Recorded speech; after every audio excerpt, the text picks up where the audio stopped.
আসসালামু আলাইকুম, সবাইকে স্বাগত জানাচ্ছি সংবাদ বিশ্লেষণের এই আয়োজনে। সাথে আছি নবুয়ত রহমান। পরিবেশিত হচ্ছে পুষ্টিবাজারের সৌজন্যে। দর্শক, এবার কথা বলতে চাই রাজনীতির বাইরে। এবার কথা বলতে চাই মিডিয়া অঙ্গন নিয়ে, এফডিসি নিয়ে, ফিল্ম পাড়া নিয়ে এবং চলচ্চিত্র নিয়ে, শোবিজ অঙ্গন নিয়ে। দর্শক, আলোচিত, সমালোচিত, বিতর্কিত চিত্রনায়িকা পরীমণিকে নিয়ে কথা বলতে চাই। পরীমণি একটি মামলা দায়ের করেছে। আদালত সে মামলাটি গতকালকে অর্থাৎ 8ই জুলাই খারিজ করে দিয়েছে। মামলার বিবরণী থেকে জানা যায় যে পরীমণি গত মার্চ মাসে একটি এজেন্সির মাধ্যমে পিঙ্কি আক্তার নামে এক গৃহকর্মীকে তার বাসায় কাজের জন্য নিয়োগ প্রদান করেন। 1 মাস যাওয়ার পরে অর্থাৎ এপ্রিল মাসে 2রা এপ্রিল তিনি বাসা থেকে চলে যান এবং গিয়ে গণমাধ্যমের কাছে কিছু বেফাঁস মন্তব্য করেন এবং পরীমণিকে নিয়ে বিভিন্ন রসালো তথ্য উপস্থাপন করেন।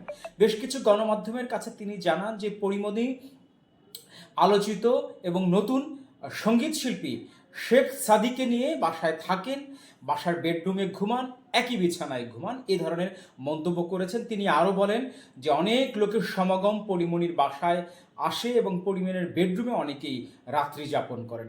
এই বিষয়গুলো নিয়ে পরীমণি খুব রাগান্বিত হয়েছেন। পরীমণি বলেছেন যে আমার সম্মানহানি হয়েছে, মানহানিকার বক্তব্য তিনি গণমাধ্যমের কাছে গিয়েছেন। গৃহকর্মীর বিরুদ্ধে গিয়ে তিনি মামলা দায়ের করেন। মামলাটি আসলে আদালত থেকে গতকালকে খারিজ করে দেওয়া হয়।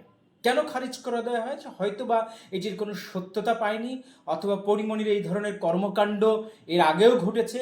আদালত কিন্তু আমলে নিয়ে তদন্তের নির্দেশ দেওয়ার পরে মামলাটি খারিজ করে দেন। শুধুমাত্র এই গৃহকর্মীর বিরুদ্ধেই তিনি অভিযোগ আনেননি, আরও 4টি গণমাধ্যমের বিরুদ্ধে তিনি এই অভিযোগগুলো এনেছেন। পরীমণির এই ধরনের বিতর্ক কর্মকাণ্ড কিন্তু এর আগেও দর্শক আমরা দেখেছি। তার স্বামীকে নিয়ে, হাজবেন্ডকে নিয়ে, শরীফুল রাজকে নিয়ে অনেক বিতর্ক হয়েছে, অনেক আলোচনা হয়েছে, অনেক অভিযোগ হয়েছে। এরপরে তারা সেপারেশনে গিয়েছে। পরীমণির কিন্তু অভিযোগ আরও রয়েছে বোট ক্লাব কাণ্ড, আমরা যেটাকে বলি বোট ক্লাব কাণ্ডে। সেখানে পরীমণি মধ্যরাতে মদ্যপান করে একটি সিনক্রেট তৈরি করেন, তারপরে পরিবেশটাকে একটা ঘোলাটে করেন এবং বিশিষ্ট ব্যবসায়ী নাসির উদ্দিনের বিরুদ্ধে অভিযোগ আনেন এবং একটি মামলাও দায়ের করেন এই নাসির উদ্দিনের বিরুদ্ধে। সেই মামলা থেকে কিন্তু নাসির উদ্দিন অব্যাহতি পেয়েছেন। এরকম পরীমণির অসংখ্য কাণ্ড আছে, অসংখ্য ঘটনা আছে, এটি বিতর্কিত ঘটনা। পরীমণি নায়িকা হলেও তার কিন্তু কোনো সিনেমা আলোচনায় আসেনি এবং সিনেমা হিট হয়নি। হয়তো হাতে গোনা 1-2টি সিনেমায় তিনি অভিনয় করলেও সেই অভিনয় বা সিনেমা কিন্তু আলোর মুখ দেখেনি বা ওইভাবে আলোচিত হয়নি। তার বছরে কোনো সিনেমা নেই, এত বছরের ক্যারিয়ার কিন্তু হাতে কোনো 1-2টি বা 3টি সিনেমা। অথচ তিনি বিলাসবহুল জীবনযাপন করেন, হেরিয়ার ব্র্যান্ডের গাড়িতে চলাফেরা করেন, দামি দামি গাড়ি তিনি চেঞ্জ করেন। এই যে তার বিলাসী জীবন কোথা থেকে আসে সেটি কিন্তু অনেকেই আমরা জানি না, হয়তো মুখ আমরা খুলতে চাই না, কিন্তু অনেকেই কিন্তু জানি।